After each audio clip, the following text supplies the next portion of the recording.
আমেদাবাদে গিয়ে এই জায়গাটা কখনোই মিস করবেন না। অন্তত একটা সন্ধে রাখবেন এখানে। কি অপূর্ব লাগছে না দেখতে। এই হচ্ছে আমেদাবাদের ভারত সেবাশ্রম সংঘ। অনেকেই বাইরে বেড়াতে গেলে একটু কম খরচে থাকতে চান, আর তার সাথে যদি বাংলায় কথা বলতে পারেন আর 3 বেলা বাঙালি খাবার দাবার পান, তাহলে তো পুরো জমে যাবে বলুন। এখানে আপনারা কত টাকায় থাকতে পারবেন জানেন? মাত্র 600 টাকায়, তাও আবার 3 জন। চলুন আপনাদের ঘরটা দেখিয়ে দিই। আমরা এই হোটেলে ছিলাম, এসি ট্রিপল বেডের রুম নিয়েছিলাম। Complimentary tea, coffee, electric kettle, intercom, lift, wifi, generator সব কিছুই এখানে রয়েছে। এত কিছু পরিষেবার খরচটা কত কম শুনবেন, চমকে যাবেন কিন্তু। ওয়াশরুমটা দেখে নিন, একদম neat and clean. Physical geyser না থাকলেও 24 ঘন্টা আপনারা গরম জল পাবেন। যারা ভাবছেন গুজরাটিরা তো ম্যাক্সিমাম ভেজিটেরিয়ান হন, তো আমেদাবাদে কি ননভেজ খাবার দাবার পাবো, তাদের জন্য রইল এইটা। চলুন আপনাদের ঘুরে দেখাই আমেদাবাদের সবথেকে ফেমাস আর historic place Gandhi Ashram. Good morning from Ahmedabad. আজ এই ভিডিওতে আমি আপনাদের আমেদাবাদের একটি সম্পূর্ণ ট্যুর প্ল্যান করে দেবো। কীভাবে আসবেন, কোথায় থাকবেন, কিভাবে ঘুরবেন, কোথায় বেস্ট ননভেজ খাবার দাবার পাবেন, আমেদাবাদ থেকে কোথায় যাবেন, এই সব কিছু থাকবে এই ভিডিওতে। ভিডিওটি ভালো লাগলে অবশ্যই একটা লাইক, এবং আরও অনেক এরকম ইনফরমেটিভ ভিডিও পাওয়ার জন্য চ্যানেলটি একটু সাবস্ক্রাইব করে নেবেন। এতে কিন্তু আপনার কোনো রকম টাকা পয়সা লাগবে না। চলুন তাহলে শুরু করা যাক। প্রথমেই বলি আপনারা আসবেন কিভাবে। যারা ফ্লাইটে আসতে চাইছেন তারা চেষ্টা করবেন সকাল 6টার দিকে ফ্লাইট নেওয়ার, তাহলে আপনারা সকাল সকাল আমেদাবাদ পৌঁছে যেতে পারবেন। কারণ একদিনেই কিন্তু আপনাদের আমেদাবাদ ঘুরে দেখতে হবে। আপনারা চাইলে আরও একদিন বাড়াতে পারেন, তবে গুজরাটে তো আরও অনেক জায়গা আছে ঘোরার জন্য, তাই ট্যুরটা একটু বড় হয়ে যাবে। যাই হোক, 2 মাস আগে টিকিট কাটলে ওই 6,000 টাকা মতো পড়বে। সময় লাগবে 2.5 ঘন্টা মতো। এয়ারপোর্ট থেকে হোটেল আসতে মিনিট 20 সময় লাগবে, 8-9 কিলোমিটার মতো রাস্তা। আর যারা ট্রেনে আসবেন ভাবছেন, তাদের আমি একটাই ট্রেনের অপশান দিচ্ছি, কারণ এই ট্রেনটি একদম সকাল সকাল আপনাদের আমেদাবাদ পৌঁছে দেবে। আর জেনারেলি মানুষজন অফিস বা স্কুল কলেজ করে আইদার শুক্রবার বা শনিবার স্টার্ট করেন, আর এই ট্রেনটি ঠিক ওই দুদিনই চলে। তাই স্পেশালি আমি এই ট্রেনটার কথাই বলছি।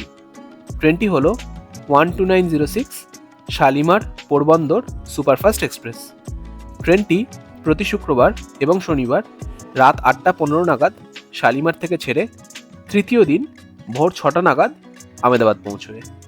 ট্রেনটির স্লিপার ক্লাসের ভাড়া 865 টাকা, এসি 3 টায়ার 2185 টাকা, এসি 2 টায়ার 3115 টাকা, আর এসি ফার্স্ট ক্লাস 5255 টাকা। যেহেতু একদম সকালে এটি আমেদাবাদ পৌঁছে দিচ্ছে, তাই আপনারা অ্যাম্পল টাইম পাচ্ছেন ওই দিনই আমেদাবাদ শহর ঘুরে দেখার জন্য। এবার বলি আপনারা থাকবেন কোথায়। দেখুন, আমি টোটাল 3টি হোটেলের 3টি রুম আপনাদের দেখাবো 3 রকম বাজেটের। প্রথমেই যেটা দেখাচ্ছি, এখানে আমরা ছিলাম। আপনারা দেখুন, আমি ততক্ষণে ডিটেলগুলো আপনাদের দিয়ে দিই। এই হোটেলটির নাম হোটেল কিনারা। আমরা নিয়েছিলাম এসি ট্রিপল বেডেড রুম। এরকম AC triple bedded room direct হোটেলে যদি ফোন করে আপনারা বুকিং করেন, তাহলে 2500-এর নিচে কিন্তু পাবেন না। আমরা কত দিয়ে বুক করেছিলাম জানেন? মাত্র 1400 টাকায়। কারণ আমি এটা বুক করেছিলাম অ্যাগোডার থ্রুতে। আমি আপনাদের বলবো এরকম অ্যাগোডা, মেক মাই ট্রিপ, গোয়াইবিবো এইসব থার্ড পার্টি অ্যাপের থ্রুতে বুকিং করতে। অনেক কম পয়সায় এরকম প্রিমিয়াম রুম আপনারা পেয়ে যাবেন। হোটেলটিতে লিফট আছে, হোটেলের সামনে অবধি গাড়ি আসে। এছাড়াও রুমে আপনি ইন্টারকম, 24 ঘন্টা গরম জল, complimentary tea, coffee, electric Kettle ইত্যাদি সব কিছুই পাবেন। আর ওভারঅল হোটেলে লিফট, ওয়াইফাই, সিসিটিভি, জেনারেটর এইসব পরিষেবা তো রয়েছেই। আমি হোটেলটির গুগল ম্যাপের লিঙ্ক আর কন্ট্যাক্ট নাম্বার ডেসক্রিপশন বক্সে দিয়ে রাখবো। এরপর আপনাদের দেখাচ্ছি হোটেল অপসারার একটি রুম। এই রুমটিও triple bedded non AC room, ভাড়া 1100 টাকা। ডাবল বেডরুম নিলে 900 টাকায় আপনারা পেয়ে যাবেন। এই হোটেলটি আমেদাবাদ রেলওয়ে স্টেশনের একদম কাছেই অবস্থিত। দূরত্ব ওই 500 মিটার মতো। হেঁটে 7 মিনিট মতো সময় লাগে, আর গাড়ি বা অটোতে গেলে 2-3 মিনিট ম্যাক্সিমাম।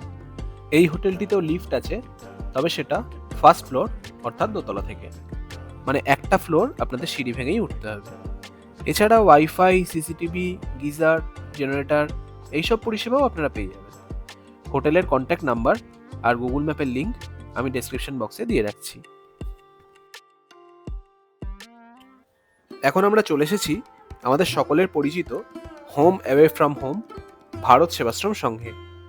যদি আশ্রমিক পরিবেশে থাকা, বাংলাতে কথা বলা এবং 3 বেলা বাঙালি খাবার খাওয়া আপনার প্রেফারেন্স লিস্টে থাকে, তাহলে কিন্তু এই ভারত সেবাশ্রম সংঘের জুড়ি মেলা ভার। এখানে আপনারা মাত্র 600 টাকায় থাকতে পারবেন। এই যে রুমটি দেখছেন, এটার ভাড়াই 600 টাকা। এছাড়াও এনাদের 2-1টি এসি রুমও আছে 1000 টাকার। আর সব থেকে বড় কথা হলো, এখানে কোনো ফিক্স টাইম নেই চেক ইন করার। আপনি সকাল 7টায় চেক ইন করলে পরের দিন সকাল 7টা অবধি একদিন কাউন্ট করা হবে। এটা কিন্তু আপনি অন্য কোনো হোটেলে পাবেন না। ওখানে চেক ইন টাইম 11টা বা 12টায় হয়ে থাকে। বাই দ্য ওয়ে, এখানে কিন্তু অ্যাডভান্স বুকিং হয় না। আমি মহারাজের কন্ট্যাক্ট নাম্বার ডেসক্রিপশন বক্সে দিয়ে রাখবো। আপনারা ওনার সাথে ফোনে কথা বলতে পারেন রুম বুকিংয়ের ব্যাপারে। আর গুগল ম্যাপের লিঙ্কও আমি ডেসক্রিপশন বক্সে দিয়ে রাখবো। হোটেল তো হলো, এবার আপনাদের বলি আপনারা ঘুরবেন কিভাবে। দেখুন, একদম গাড়ি বুক করবেন না সারাদিনের জন্য। কম করে 2,500 থেকে 3,000 টাকা কিন্তু চলে যাবে। লোকালি অটো বুক করবেন না। তাহলে আপনারা ঘুরবেন কিভাবে? আপনারা ওলা, উবার, র্যাপিডো ইত্যাদি থেকে অটো বা ক্যাব বুক করে ঘুরুন। বিশ্বাস করুন, অনেক অনেক কম খরচে আপনারা ঘুরে নিতে পারবেন। সকাল সকাল হোটেলে ফ্রেশ হয়ে নিয়ে ব্রেকফাস্ট করে প্রথমেই চলুন আদালাজ স্লিপওয়েল। হোটেল থেকে মোটামুটি 20 কিলোমিটার দূরে অবস্থিত। ক্যাবে 250 থেকে 300 টাকা মতো পড়বে। আর এখানকার টিকিট প্রাইস 25 টাকা এবং টাইমিং হচ্ছে সকাল 8টা থেকে সন্ধে 6টা পর্যন্ত।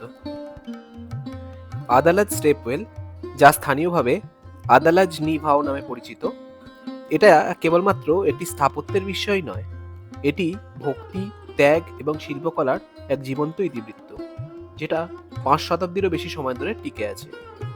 আদালাজ স্টেপওয়েলের কাহিনী শুরু হয় পঞ্চদশ শতাব্দীর শেষের দিকে। বাঘেলা রাজবংশের রানা বীর সিংহ তার প্রজাদের জন্য এক বিশাল ধাপযুক্ত কূপের স্বপ্ন দেখেছিলেন। এটি এমন একটি স্থান হওয়ার কথা ছিল যেখানে ক্লান্ত পথিকেরা বিশ্রাম নিতে পারবেন। 1498 সালে এর নির্মাণ কাজ শুরু হয়েছিল, কিন্তু ভাগ্যের পরিহাস, ধাপযুক্ত কূপটি সম্পূর্ণ হওয়ার আগেই সুলতান মাহমুদ বেগাদারের হাতে রাজ্যের পতন ঘটে।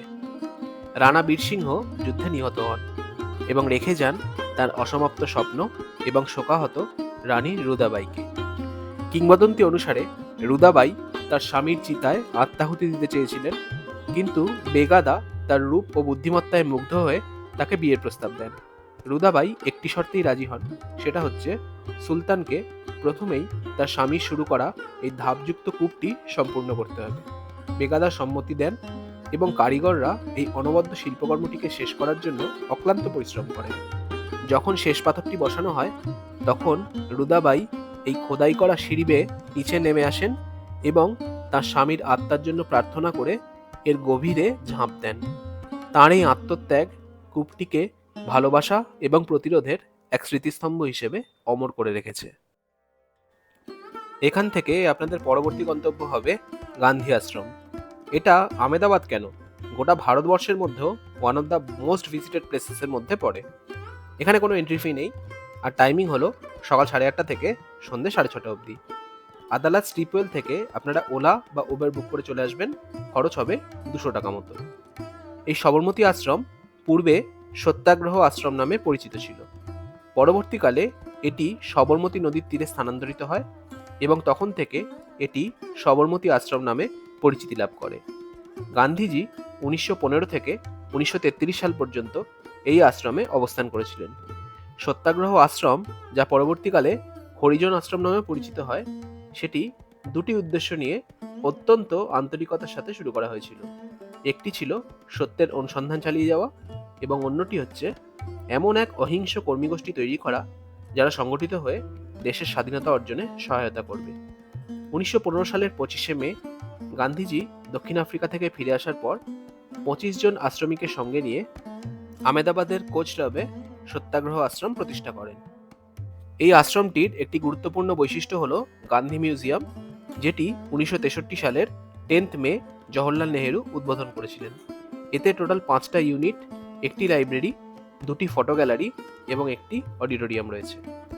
এখানে গান্ধীজির লেখা 34,066টি চিঠি, তাঁর 8,633টি প্রবন্ধের পাণ্ডুলিপি, 6,367টি ছবির নেগেটিভ এবং গান্ধীজি ও স্বাধীনতা সংগ্রামের ওপর নির্মিত 210টি চলচ্চিত্র সংরক্ষিত আছে। এই লাইব্রেরিতে 30,000-এরও বেশি বই, গান্ধীজির প্রাপ্ত 155টি অভিনন্দনপত্র, এছাড়াও মুদ্রা, ডাকটিকিট এই জাতীয় বিভিন্ন স্মারক সামগ্রী রয়েছে। এরপর ওখান থেকে আপনারা চলে আসতে পারেন বিখ্যাত 3 দরওয়াজা। উবার অটোতে ভাড়া নেবে 120 টাকা মতো, আর যদি ক্যাব নেন তাহলে 150 টাকা। এটা সকাল 9টা থেকে রাত 9টা অবধি খোলা থাকে, আর এখানে কোনো এন্ট্রি ফি নেই। এই 3 দরওয়াজা হলো শহরের দীর্ঘতম এবং প্রাচীনতম প্রবেশদ্বারগুলির মধ্যে একটি। মুঘল আমলে সম্রাট জাহাঙ্গীর তার স্ত্রী নূরজাহানকে নিয়ে এখান থেকে জামা মসজিদ পর্যন্ত শোভাযাত্রা দেখতেন। লোকমুখে প্রচলিত আছে, একবার সম্পদের দেবী লক্ষ্মী শহর ছেড়ে চলে যাচ্ছিলেন, তখন এই দরজার প্রহরী খাজা সিদ্দিক কোতোয়াল সম্রাটকে না জানিয়েই দেবীকে শহর ত্যাগ না করার জন্য অনুরোধ করেছিলেন। এগুলো দেখতে দেখতে আপনার লাঞ্চের টাইম হয়ে যাবে। কাছাকাছি কোনো রেস্টুরেন্ট থেকে লাঞ্চ করে নিয়ে এরপর আপনারা চলে আসবেন কাঙ্কারিয়া লেক দেখতে। এখানে এন্ট্রি ফি 25 টাকা, টাইমিং সকাল 8টা থেকে রাত 9টা। আহমেদাবাদের দক্ষিণ পূর্ব কোণে মণিনগর এলাকার কাছে এই কাঙ্কারিয়া লেকটি অবস্থিত। এটিকে শহরের দ্বিতীয় বৃহত্তম হ্রদ বলা হয়। কাঙ্কারিয়া লেকের চারপাশে লেক ফ্রন্ট চিড়িয়াখানা, kid city, toy train, hot air balloon ride এবং এই জাতীয় নানা রকম বিনোদনমূলক আকর্ষণ রয়েছে। বাই দ্য ওয়ে, আপনারা চেষ্টা করবেন লাঞ্চ সেরে বিকেলের দিকে এখানে আসতে, তাহলে আপনারা সকালের ভিউটাও পাবেন আর সূর্য অস্ত গেলে সন্ধ্যের ভিউটাও উপভোগ করতে পারবেন। এরপর সন্ধেবেলা আপনারা চলে আসবেন আপনাদের আজকের লাস্ট ডেস্টিনেশন অটল ব্রিজে। কাঙ্কারিয়া লেক থেকে ওই অটো বা ক্যাব নেবেন, 100 থেকে 120 টাকা মতো ভাড়া নেবে। এখানে কিন্তু আপনারা অবশ্যই সন্ধ্যের দিকে আসবেন, কারণ এই ব্রিজটির মূল আকর্ষণ হচ্ছে এই অটোমেটিক কালার চেঞ্জিংটা। জাস্ট অসাধারণ লাগে দেখতে। আর আপনারা যদি এই ব্রিজটি দিয়ে হাঁটতে চান তাহলে আপনাদের 50 টাকার টিকিট কাটতে হবে। আমরা যে ঘুড়ি ওড়াই, এই ব্রিজটির নকশা সেই ঘুড়ির দ্বারা অনুপ্রাণিত। এই ব্রিজটি সবরমতী নদীর ওপর নির্মিত এবং 2022 সালে আমাদের প্রধানমন্ত্রী নরেন্দ্র মোদী এটির উদ্বোধন করেছিলেন। আর এই ব্রিজটি আমাদের প্রাক্তন প্রধানমন্ত্রী অটল বিহারী বাজপেয়ীর নামানুসারে অটল ব্রিজ রাখা হয়েছে। এই ব্রিজটি 300 মিটার দীর্ঘ এবং 10 থেকে 14 মিটার পর্যন্ত প্রশস্ত। আর এই ব্রিজটির টাইমিং হলো সকাল 9টা থেকে রাত 9টা অবধি। সব ঘোরা তো হলো, এবার বলি আপনারা ডিনার কোথায় করবেন। দেখুন, যদি ভারত সেবাশ্রম সঙ্গে আপনারা থাকেন তাহলে তো ওখানেই বাঙালি নিরামিষ আহার পেয়ে যাবেন। আর যদি মনটা একটু মাংস করে তাহলে একটা অটো নিয়ে সোজা চলে আসবেন নিউ ইরানি রেস্টুরেন্টে। আমরা এখানে বিরিয়ানি, ফ্রাইড রাইস আর বাটার চিকেন নিয়েছিলাম। কলকাতা বিরিয়ানি খেয়ে অভ্যস্ত বলে ওখানে বিরিয়ানিটা আমার অতটা ভালো লাগেনি, তবে ফ্রাইড রাইস আর বাটার চিকেনটা দারুণ খেতে ছিল। সবশেষে নিয়েছিলাম এখানকার স্পেশালিটি এই মাস্কা বান আর চা। এই বানের ভেতরটা পুরো মাখনে ঠাসা, চায়ে ডুবিয়ে খেতে হয়। এটাই ইরানিয়ান স্টাইল, দারুণ লেগেছিল খেতে। মেনু কার্ডটা আপনাদের দেখিয়ে দিচ্ছি, আপনারা পজ করে স্ক্রিনশট নিয়ে নিতে পারেন। যথেষ্ট রিজনেবল প্রাইস এবং টেস্টও খুবই সুন্দর। আহমেদাবাদ এলে এই রেস্টুরেন্টটা কিন্তু মাস্ট ভিজিট প্লেস। আচ্ছা, সবই তো মোটামুটি বললাম, এবার সবশেষে বলি আপনারা আহমেদাবাদ থেকে ফিরবেন কি করে। দেখুন, আপনারা গুজরাট ঘুরতে এসে তো শুধুমাত্র আহমেদাবাদ দেখেই ফিরে যাবেন না, অন্যান্য জায়গাগুলোও দেখবেন। যেরকম আমরা আহমেদাবাদ থেকে পরদিন ভোরবেলা চলে গেছিলাম শ্রীকৃষ্ণের দ্বারকাতে, সেই গল্প পরের ভিডিওতে আসবে। যদি আপনারা একান্তই এখান থেকে কলকাতা ফিরতে চান তাহলে সোমবার থেকে রবিবার পর্যন্ত বিভিন্ন আলাদা আলাদা ট্রেন আছে। বেটার হচ্ছে আমি ট্রেনের টাইমিং সহ সব ট্রেনের লিস্টের লিঙ্কটা ডেসক্রিপশনে দিয়ে দিচ্ছি, ওখান থেকে আপনাদের প্রয়োজন মতো আপনারা চেক করে নিতে পারবেন। আর ভাড়া তো আপনাদের আসার সময় বলে দিয়েছি। চলুন আজকের ভিডিওটা তাহলে এখানেই শেষ করি। ভিডিওটি হেল্পফুল মনে হলে please like, share and subscribe. দেখা হচ্ছে পরের পর্বে। সবাই খুব ভালো থাকবেন। নমস্কার।